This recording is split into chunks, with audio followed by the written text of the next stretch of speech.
إن عدة الشهور عند الله 12 شهرا في كتاب الله يوم خلق السماوات والأرض منها 4 حرم ذلك الدين القيم فلا تظلموا فيهن أنفسكم وقاتلوا المشركين كافة كما يقاتلونكم كافة واعلموا أن الله مع المتقين.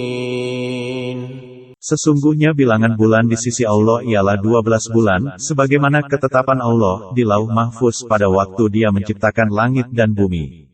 Di antaranya ada 4 bulan haram. Itulah ketetapan agama yang lurus. Maka janganlah kamu menzalimi dirimu padanya pada 4 bulan itu, dan perangilah orang-orang musyrik semuanya sebagaimana mereka pun memerangi kamu semuanya. Ketahuilah bahwa sesungguhnya Allah bersama orang-orang yang bertakwa. إنما النسيء زيادة في الكفر يضل به الذين كفروا يحلونه عاما ويحرمونه عاما ليواطئوا عدة ما حرم الله فيحلوا ما حرم الله زين لهم سوء أعمالهم والله لا يهدي القوم الكافرين. Sesungguhnya pengunduran bulan haram itu hanya menambah kekufuran.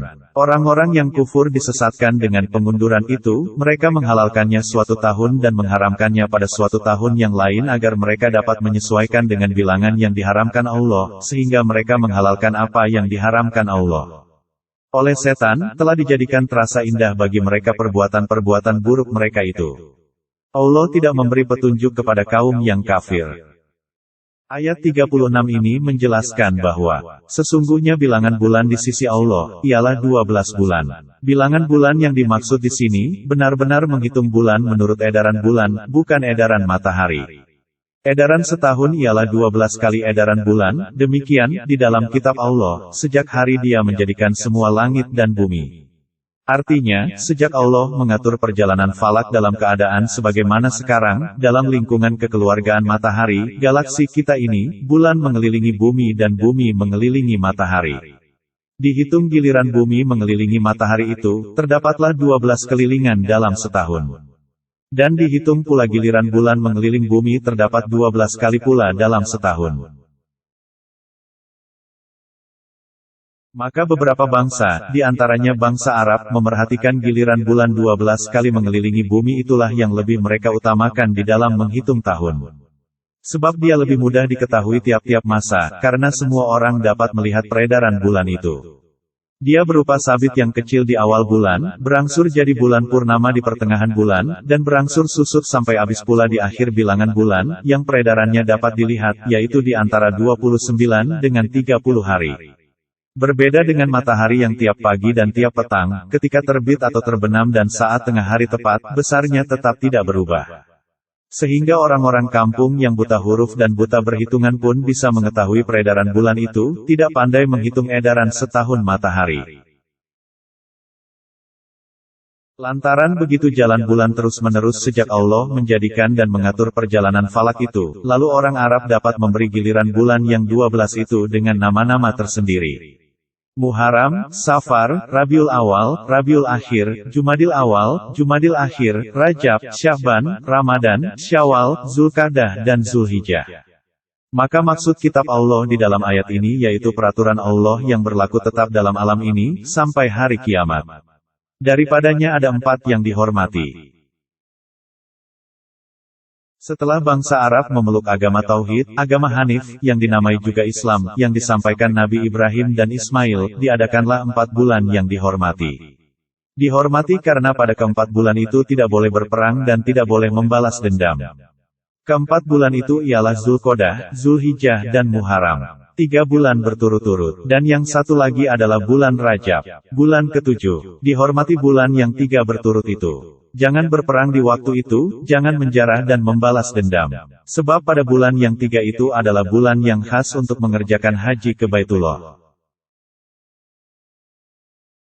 Sejak Zulqodah ialah persiapan untuk pergi haji. Sedang Zulhijjah ialah bulan untuk mengerjakan haji itu sendiri. Dan bulan Muharram ialah perjalanan pulang dari haji. 6 bulan selepas haji itu, yaitu pada bulan Rajab dijadikan lagi bulan yang dihormati. Hentikan berperang, hilangkan dendam kesumat, supaya dapat pula mengerjakan umroh di bulan itu. Menurut penafsir, sampai ke zaman kita sekarang ini buat seluruh tanah Arab dipandang bahwa bulan Rajab ialah bulan ziarah besar, mengerjakan umroh, dan penduduk Mekah sendiri mengadakan ziarah besar ke makam Rasulullah Shallallahu Alaihi Wasallam di Madinah. Demikianlah agama yang lurus. Artinya, demikianlah telah diatur menurut agama sejak zaman Nabi Ibrahim, dan telah diterima pula peraturan itu turun-temurun oleh seluruh suku bangsa Arab, diakui dan diamalkan sejak zaman Nabi Ibrahim itu. Dengan pengakuan bahwa ini adalah agama yang lurus, berarti bahwa peraturan itu setelah datang Nabi Muhammad Shallallahu Alaihi Wasallam tetap berlaku, bahkan dipertahankan dan dikembalikan kepada garisnya yang sebenarnya, maka janganlah kamu menganiaya diri kamu pada bulan-bulan itu. Artinya menganiaya ialah melanggar peraturan. Sebab itu janganlah kamu berperang di bulan itu. Jagalah kesucian bulan itu dan jagalah kesucian tanah haram yang dihormati itu dan masjid dan rumah yang dimuliakan itu. Jagalah kehormatan bulan-bulan itu, sebab menjaga itu pun termasuk dalam agama yang lurus. Sebelum datang Nabi Muhammad Shallallahu Alaihi Wasallam, kalau bangsa-bangsa Arab itu telah sampai ke tanah suci itu, sampai di zaman mereka menunjukkan sikap damai.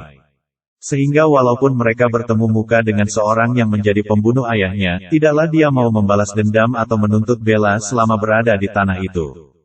Maka kalau segala larangan dan pantangan itu kamu langgar, berartilah kamu telah berlaku aniaya kepada diri sendiri.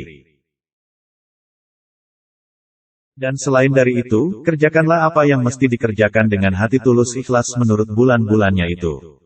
Datang bulan Zulqodah, bersiaplah untuk haji, dan datang Zulhijjah, kerjakanlah haji. Datang Muharram, pulanglah dengan selamat. Dalam masa 6 bulan, berusahalah, berniagalah, dan beternaklah sebaik-baiknya. Datang Rajab, pergilah umroh. Dan setelah datang syariat puasa dalam Islam, sehabis pulang umrah Rajab, datanglah Sya'ban. Dan sehabis Sya'ban, datanglah bulan Ramadan buat berpuasa. Kemudian, datanglah lanjutan perintah. Dan perangilah orang-orang musyrikin itu seluruhnya, sebagaimana mereka pun telah memerangi kamu seluruhnya pula. Artinya, di dalam melakukan perintah Allah memerangi kaum musyrikin itu, hendaklah keseluruhan atau hendaklah serentak, jangan ada yang ketinggalan seorang jua pun, di bawah pimpinan Rasul Shallallahu Alaihi Wasallam yang mulia sebagai komando tertinggi. Diperintahkan kepadamu perang serentak seluruhnya, sebab musyrikin itu pun dalam memerangi kamu tidaklah tanggung-tanggung, bahkan mereka lemparkan ke medan perang seluruh kekuatan yang ada pada mereka. Maka kalau kamu menghadapi dengan setengah-setengah tentu kamu akan gagal. Untuk mengetahui hubungan rahasia ujung ayat menyuruh memerangi musyrikin secara keseluruhan ini, dengan pangkal ayat menyuruh memelihara kesucian ke-4 bulan yang suci itu, hendaklah kita ingat kembali perintah Allah berkenaan dengan berperang di bulan yang dihormati, yang telah disebutkan dalam surah Al-Baqarah dahulu. Lihat tafsir ayat 217 pada juz 2. Tegasnya, kaum muslimin sendiri wajiblah menghormati ke-4 bulan yang dihormati. Dan ketahuilah, bahwasanya Allah adalah beserta orang-orang yang memelihara. Perkataan mutakin atau takwa di ayat ini kita artikan lagi menurut arti asalnya, yaitu memelihara. Maka tercakuplah di dalamnya segala pemeliharaan peraturan, di antaranya jangan kita yang memulai pada bulan yang dihormati, jangan melanggar peraturan-peraturan yang berlaku di dalam peperangan, misalnya jangan meneruskan perang terhadap orang yang telah meminta damai dan mengaku tunduk dan sebagainya. Memelihara hubungan dengan Allah dan perbaikan kepada sesama manusia. Memelihara pula ketaatan kepada pimpinan perang, jangan mundur, dan jangan berselisih sesama sendiri dan sebagainya. Sesungguhnya pengunduran bulan haram itu hanya menambah kekufuran. Orang-orang yang kufur disesatkan dengan pengunduran itu, mereka menghalalkannya suatu tahun dan mengharamkannya pada suatu tahun yang lain agar mereka dapat menyesuaikan dengan bilangan yang diharamkan Allah, sehingga mereka menghalalkan apa yang diharamkan Allah. Oleh setan, telah dijadikan terasa indah bagi mereka perbuatan-perbuatan buruk mereka itu. Allah tidak memberi petunjuk kepada kaum yang kafir.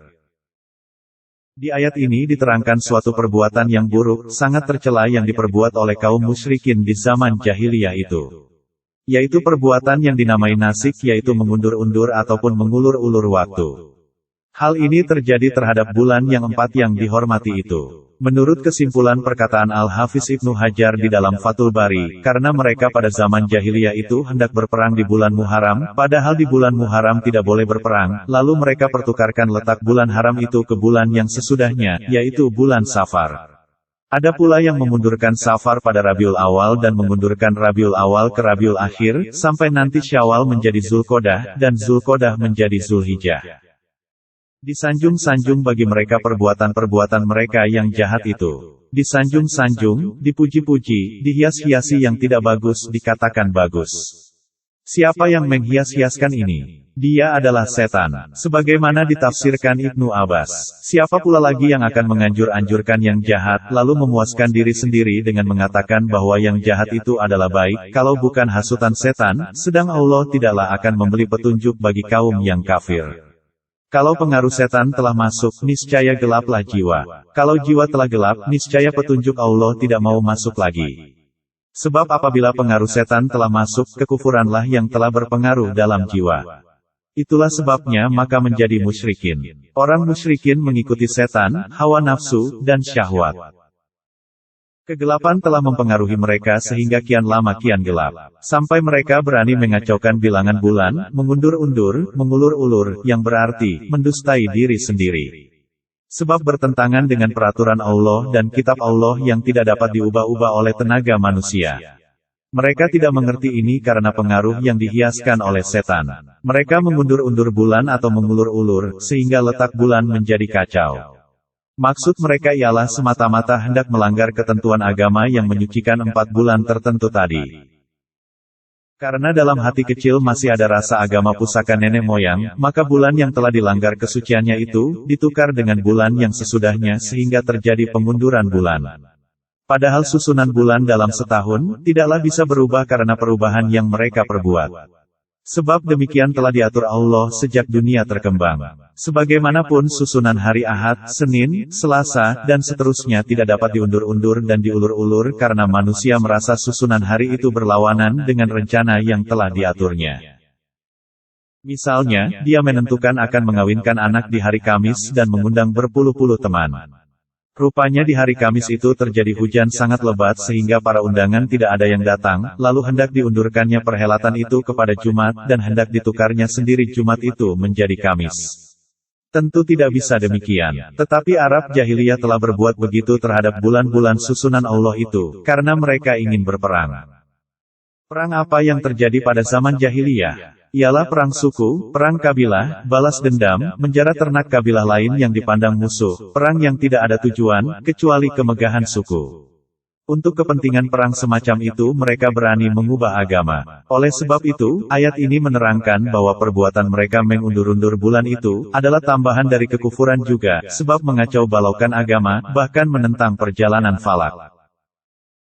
Maka setelah Rasulullah Shallallahu Alaihi Wasallam datang membawa seruan agar kembali pada agama asli ajaran Ibrahim dan Ismail, dicela keraslah perbuatan itu dan tidak dianggap sah. Abu Bakar disuruh memimpin rombongan haji di tahun ke-9.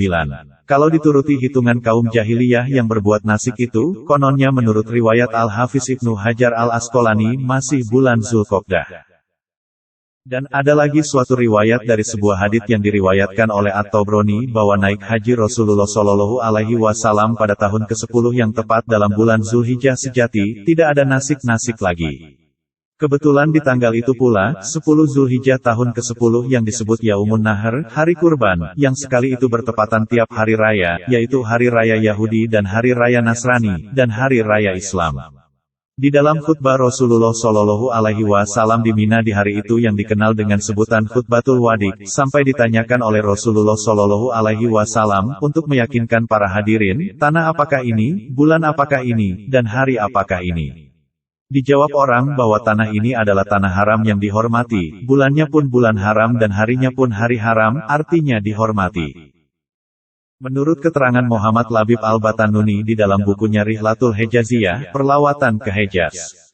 Dalam perjalanannya mengiringkan Kadevi Abbas Hilmi Pasha II naik haji di tahun 1908, memanglah Ka'bah itu telah dihormati sejak zaman yang lama sekali. Yaitu diketahui sejak 27 abad, baik oleh Arab penyembah berhala, atau Yahudi atau Nasrani sekalipun. Bahkan sampai pun ke tanah Persia, Iran, penyembah api. Mereka mempercayai bahwa di Ka'bah itu ada Ruh Harmus, salah satu dewa mereka.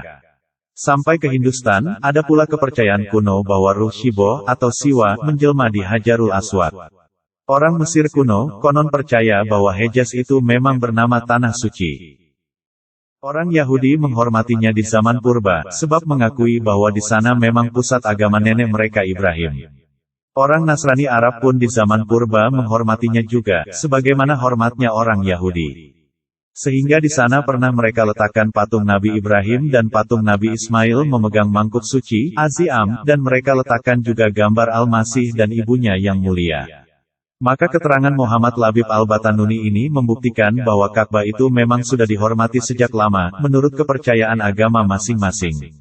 Datang Nabi Muhammad Shallallahu Alaihi Wasallam, membersihkannya kembali, dan mengembalikannya pada pokok ajarannya yang asli, yaitu sebagai pusat kesatuan umat tauhid, dan dijadikan tempat menghadap atau kiblat, bukan tempat menyembah. Sebab yang disembah hanyalah Allah semata.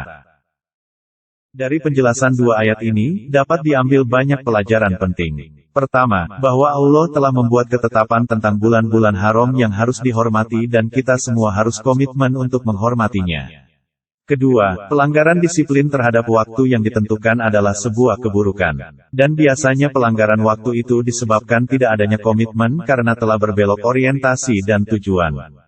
Ketiga, bahwa amal buruk apapun akan menjadi pengantar kepada keburukan yang lebih besar.